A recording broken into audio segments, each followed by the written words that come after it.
top. Warning. This is not a safe space. Leave your bullshit and feelings at the door. Today on the Man Cave. Excuse me, sweetheart. I think you're just about to do this intro wrong, so I'd like to take a moment and let everybody know that what she's trying to say is we're going to go over mansplaining today on the Man Cave. It's time for the most raw and unfiltered experience on the internet. So kick your feet up and grab a cold one. You have just entered the Man Cave. And now, here they are, winners of the self-proclaimed International Greatest Men Alive Award, Brad and Terry. Oh boy.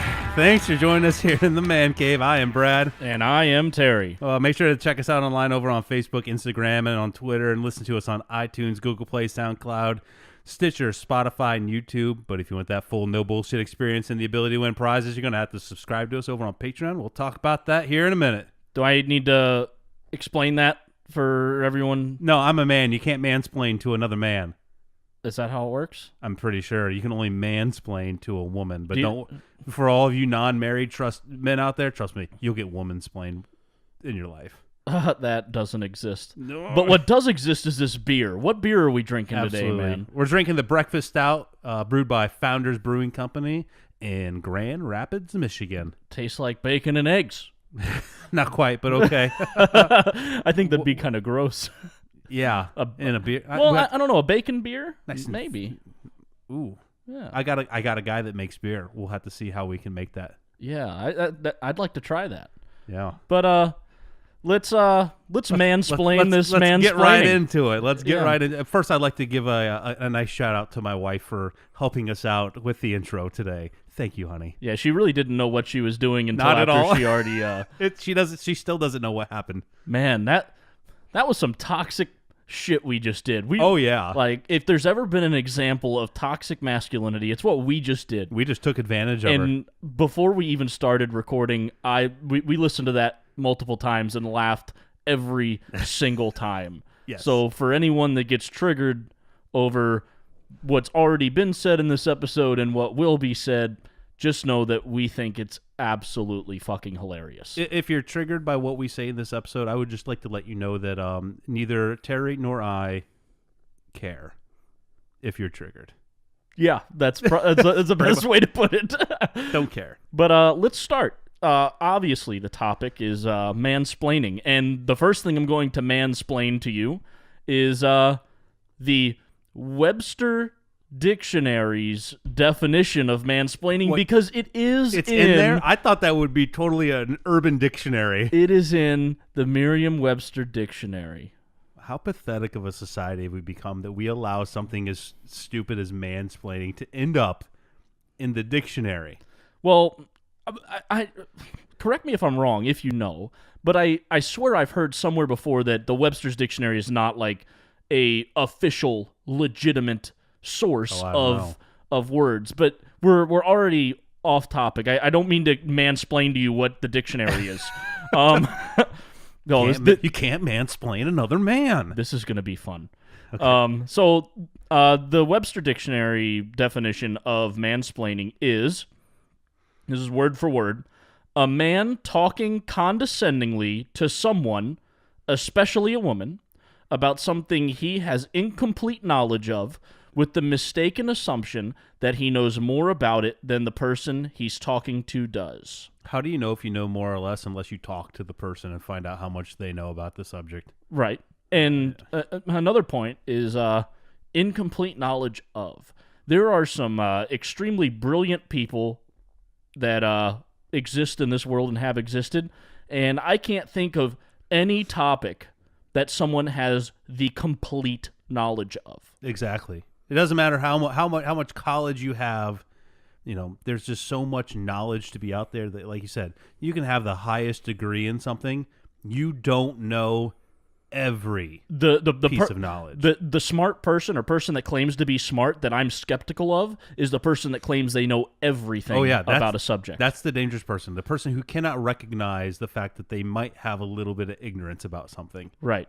But I'm completely knowledgeable on this topic. I know everything. Yeah, you can't mansplaining because you know everything about it because we've been doing it for so long, probably. Yeah, and we didn't even know it.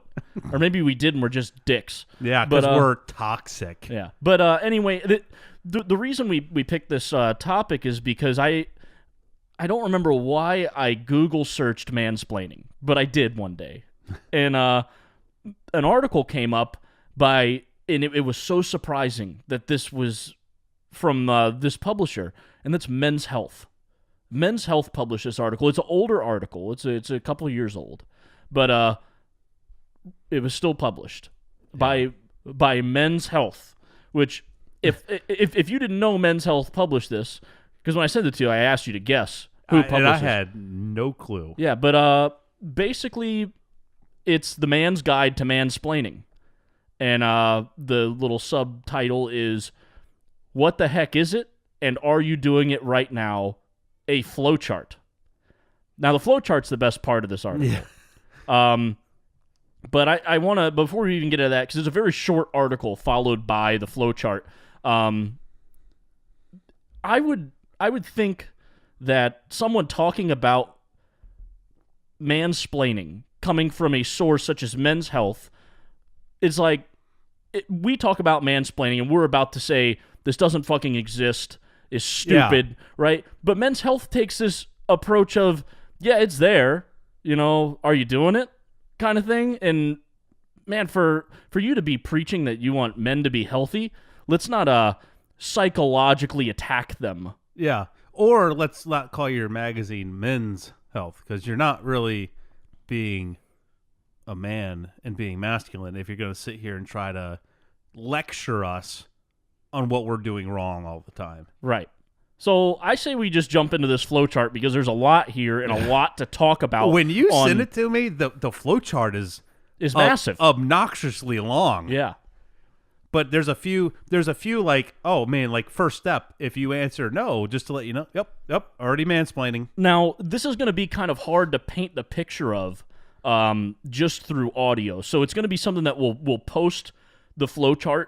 I know that, like I listen to podcasts, I'm driving, so I don't want to look at a flowchart while I'm driving. So, I mean, obviously you may have to go back and look at it. So we're not going to go through every single piece of this flowchart because it's not going to make sense regardless. But we're going to hit on the major points that this talks about. But we'll start at the very top, and it starts with, did she ask for your opinion?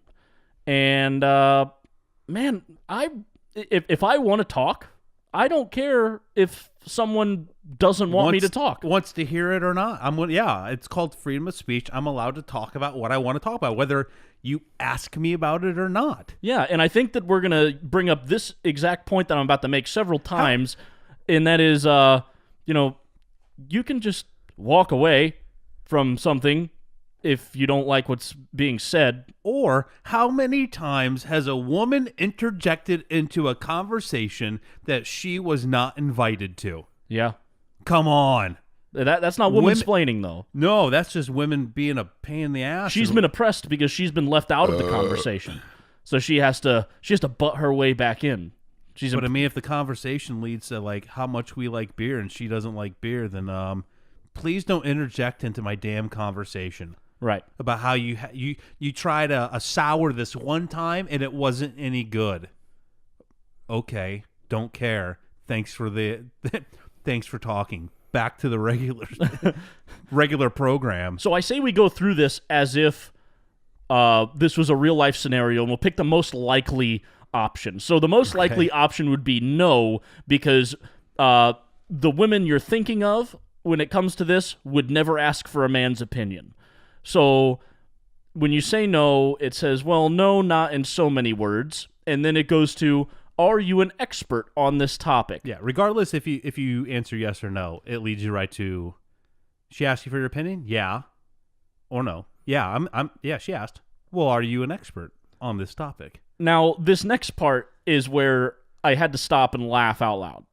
I did too. And because if you say yes, you're an expert on the topic, it says we mean an expert as in you have a doctoral degree.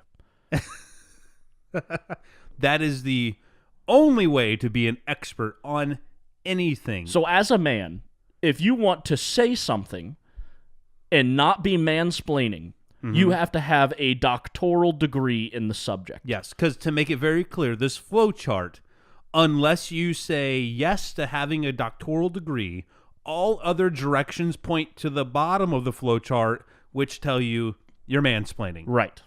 So, if I consider myself an expert at changing oil in a car. Okay.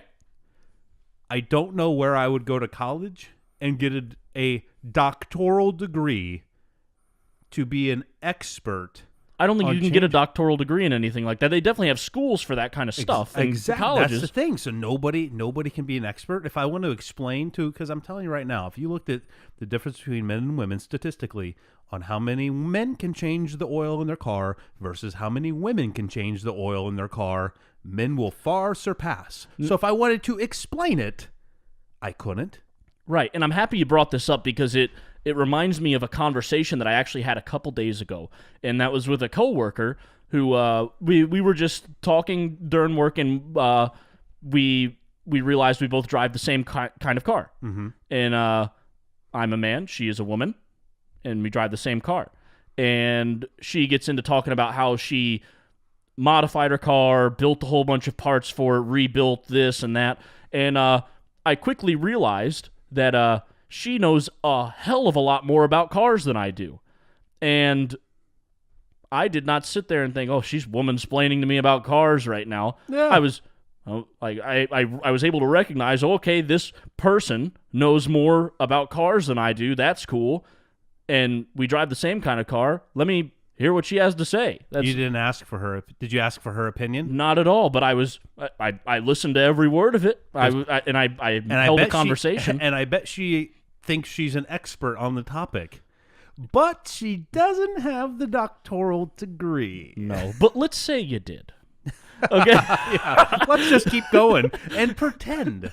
Let's live in fantasy land and say you have a doctoral degree in whatever you're trying to explain. So then the next place you go is, are you a professor currently lecturing to a classroom full of students? Because even if you have that degree, if your opinion was not asked for, you're mansplaining. Well, even if your opinion was asked for, you are an expert because the only way to be an expert is to have a doctoral degree. Right. But you are not currently a professor who is lecturing students on the subject. You go to no, which takes you all the way back down to the bottom of the flowchart, and it says you're mansplaining.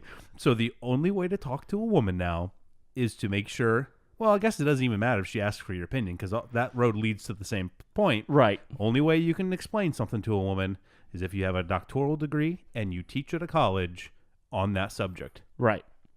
So I like how we're going through this to get to where we're not mansplaining. Let's see what it takes to not mansplain. The next place you go, if you are a professor currently lecturing to a classroom full of students. With your doctoral degree. Now we ask the question, are you attracted to this person? What does that have to do with the price of tea in China? I don't know, but if you are, you're mansplaining. God forbid men be attracted to women. No, you're contributing to rape culture if you're attracted to women. and you're probably a very toxic man if you are looking at a woman at all. Oh yeah, even in the direction. If you're within 20 degrees of looking in her direction, I mean that is her direction. Yeah. Let's go 90 degrees. Let's just do cardinal directions. 90 degrees. If you're within looking at 90 degrees, that's her general direction, which probably means you're attracted to her, which is off limits. You cannot speak to her, even if you have your doctoral degree, and you are currently lecturing students at a college. Just shut your mouth. Yep. But men cannot be attracted to women. Let's say, no, we're not attracted to her. Nope, she's hideous. Yeah. Then it brings us to, do you think... Because it says no. We're talking about issues. Right. Which is the common sense answer of I'm not quite sure why the attractiveness of a woman. If I've gone through this checklist in my head of okay, do I have a degree in this? Am I lecturing someone? Yes, I am. Okay. Okay. Well, then it obviously doesn't matter if she's attractive or not. Why isn't that an option? Even if you're a little bit, it says, are you attracted to this person? A little. Why? Did I say something? What have you heard? What have you heard? Boop. Down to the bottom. Yep. You're mansplaining. Yeah, you're mansplaining. Okay, next. If you are not attracted to this woman and you are teaching in a classroom full of students with your doctoral degree, your next thing is, do you think that demonstrating your intellectual ferocity makes a convincing case for her to have sex with you? Why would Now, we've already gone over that we're not attracted to this person. But, guys will fuck anything that moves, right? So even if you're not attracted, you want to fuck. That's just how it is? I don't understand. Yeah, because I've already answered above that. Like, I'm not attracted to her. But yeah, I guess because I'm a man, I just two tits a hole in a heartbeat, and I'm going for it. And if you say yes to that, the little caption is, well, it's either that or I need to start hitting the gym more. I say you start hitting the gym more regardless. But let's go if we said no. So we do not think that demonstrating our intellectual ferocity makes her want to fuck us. We're not attracted to her. And we are a professor with our doctoral degree teaching in front of a classroom full of students. But now we have to ask ourselves, at any point have you called her sweetheart? Now, I don't understand why is this even a question here? Do men really do that? Look here, is this the 50s? Hey, sweetheart. I can't think of the last time I heard a man say sweetheart. I can't think of the last time I've called anybody sweetheart outside of my wife. Yeah, or maybe if you had and I didn't do it while we were like, yeah, when I was dating anybody, I never called them sweetheart. Maybe if you had like a really young daughter, But that kind of leads into no. The no answer okay. says she's not a 3-year-old. Okay. So she's not a child. Yeah, there we go. Men don't call women sweethearts unless they're children. Right. Or they're trying to mansplain. Okay, so we've never called her sweetheart. We do not think demonstrating our intellectual ferocity makes her want to fuck us. We're not attracted to her. We are a professor with a doctoral degree teaching a class. Now, we have to ask ourselves, have you begun any sentence with, I don't think you understand? Is this, for all eternity? Have I ever said that? Oh, I mean, I've probably definitely said that. I'm not sure Or if is it just in this conversation? Regardless. I mean, I'm not allowed to literally utter the words like, if she's coming off high and right, she has no clue what she's talking about, and I look at her, with my doctoral degree, as I'm standing in front of classrooms full of students, I'm not attracted to her, and me explaining this is not demonstrating my intellectual ferocity, wanting her to have sex with me, but I utter the words, look, I don't think you understand. I think that's mansplaining. So at the beginning of this, it basically says if you don't have a doctoral degree, you can't talk. Can't talk. But then it's like, now I can't say with my doctoral degree that you don't understand something? It's like, if I have a doctoral degree, I think that I can clearly see if you understand something or don't. They've clearly made out that the doctoral degree doesn't matter. Is also the litmus test for knowledge. Yeah, true. That's the only way to have intellectual knowledge on a subject. But now that intellectual knowledge does not infer that I'm allowed to tell somebody that they are not understanding what I'm saying. Right. You clearly are not understanding what I'm saying because now I'm about to mansplain it to you. Yep. So now, ooh, man. Explain. That tastes like breakfast in bed. Straight out the mouth. All right, so here's where we're at. We have not started any sentence with I don't think you understand. We've never called her sweetheart. We don't think demonstrating our intellectual ferocity makes her want to fuck us. We're not attracted to her. We are a professor with our doctoral degree teaching a class. Now we have to ask, when she's talking, are you listening to what she says or just mentally preparing for what you're going to say next? I would ask, how are you going to mentally prepare for what you're going to say next if you're not listening to what she has to say? You have to hear what she has to say in order to prepare what you're going to say next. Right. And at some point, when you are discussing something with somebody, you have to have a thought process. You have to be able to to carry on the conversation. You have to think about what the next words are going to come out of your mouth. Right. I don't understand how that's just mansplaining. If while I'm listening to her, I'm like, even when we do this podcast, I listen to what you have to say, whether I agree with or I don't agree with it. I'm listening, but then in my mind, I'm thinking about what the next words that are going to kind of come out of my mouth so I can keep the conversation going. Wow.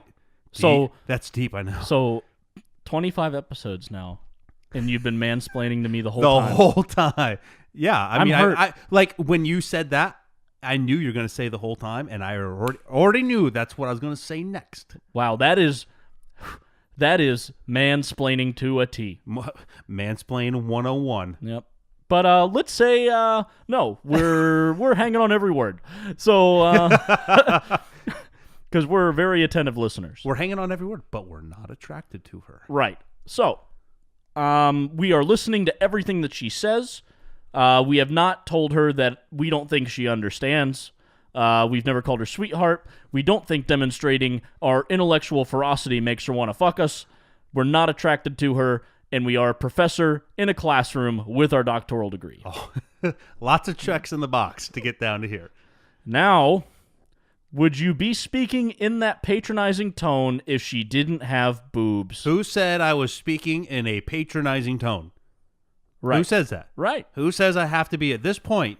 I'm speaking in a patronizing We've made tone. it this far down the flowchart. This is a huge assumption that I am speaking to her in a patronizing way. Like, this is way deep in this flowchart.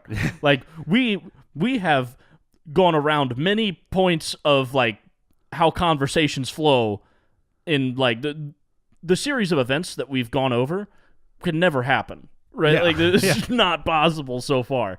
And I don't think that, I don't think at this point we're talking in a patronizing tone. I don't, but that's not an option. But right now, either you would be using that patronizing tone if she didn't have boobs, which is, they say, well, I talk to everybody this way. And literally, if you say no to this one, it says, what patronizing tone? Come on, sweetheart, you're being defensive. So basically, this is directed directly at us. I prefer the words, look, bitch. it always, starts off a good conversation. I bet it does. Now, so let's say, yes, we do speak to everybody like that. So regardless of the size of your tits, whether they are man tits or bitch tits, we speak to you in a condescending way because men just speak condescendingly. Oh yeah, Kind of like those we have toxic been men. We have been this whole time. And we've been trying to be super patronizing too. We sure have. We're listening to everything that she says. We've never started a sentence with "I don't think you understand." We've never called her sweetheart. We don't think demonstrating our intellectual ferocity makes her want to fuck us. We are not attracted to her, and we are a professor in a classroom with a doctoral degree. Next, has she said anything in the last 5 minutes, or is she just smiling and nodding and saying, mm-hmm? Or is that a mm-hmm? So, if she has not said anything in the last 5 minutes, the flowchart is complete, and you are mansplaining. Of course, as with all the other things that you have to be doing. But here's the thing. If I'm a professor in a classroom with my doctoral degree, and someone's talking every 5 minutes in my class, I'm going to be a little fucking pissed. Yeah. Well, what professor would allow that? Yeah. Because if you're going to interrupt her, mansplaining. I guess so. But no, you've both been talking equally, letter for letter. You are not mansplaining at that point. And in only those conditions, as per the slow chart, are you not. That is the only possible route. Yep. So you have to both be talking equally. Is there like a stopwatch? Yeah, timekeeper? for 5 minutes. That's a measurement of 5 minutes. But let's say you hold on a 20-minute conversation, it's got to be 10 and 10. Right. Is there like that little like clock for chess? Like right. when you speak, you hit the clock, and then when she speaks, she hits the clock. Well, like, what how if do you do this? What if she's just smiling and nodding and saying mm-hmm because she's actually stupid? Yeah, and you've just went way over her Have we- head because you have a doctoral degree and you teach students about this, and she's an undergrad and she has no clue what you're fucking talking about. But let's go over this one more time, and then we can have our final thoughts on it, okay? So we've been talking equally. Every 5 minutes she says something other than smiling, nodding, and mm-hmm. Mm-hmm. There you go. We would be speaking in a patronizing tone regardless of if she had boobs or not. When she's talking, we are listening to every word that she says. Have you begun any sentence with "I don't think you understand"? No, we haven't, actually. We've never called her sweetheart. We don't think that demonstrating our intellectual ferocity makes her want to fuck us. we're not attracted to her, and we are a professor in a classroom with our doctoral degree. We are not mansplaining. That's it. That's the key. Now, what the fuck? So first, right? This is just a lesson that I think a lot of people who believe in the whole mansplaining thing need to hear. And I know it's going to go in one ear and out the other, probably because they haven't made it this far into the episode, or they just wouldn't even listen to something called The Man Cave, especially when it started with mansplaining. But life is not your gender studies classroom. Nope. No one gives a fuck what your feelings say when someone is telling you something. And if you think every little thing that a man says is mansplaining, you are going to have a really rough life. Yep. Because as you get older, people care less. And do we ever just stop to think that maybe some people are just fucking stupid and someone else is explaining something to them so they won't be so fucking stupid? Yeah. It's not mansplaining. It's explaining. Yeah. That just happens to be from a man. It has but it has actually nothing to do with their gender. No. He's just explaining something to you that you may or may not know. And if you know more than him, engage in an intellectual conversation with him. Yeah, it won't hurt you. It'll only help you. Yeah. Maybe he'll learn a thing or two. Maybe. I go into every conversation, whether it be a man with a man or a woman, and the first thing I think, if it's not just a conversation where we're bullshit and having a good time, kind of thing, like if we're actually having a conversation or a discussion about politics, whatever it be, I go into it with the assumption that they know more than me. Right from the start. It's usually clearly evident quickly in the conversation who knows more. Mm-hmm. But I start with thinking, okay, this person knows more on this subject than I do. And what it does going into a conversation like that is it allows that person to get a full, complete thought without being interrupted by you, without anything like that, and then you can just demolish them with you knowing more than them. Yes. Whether it be a man or woman. Yeah.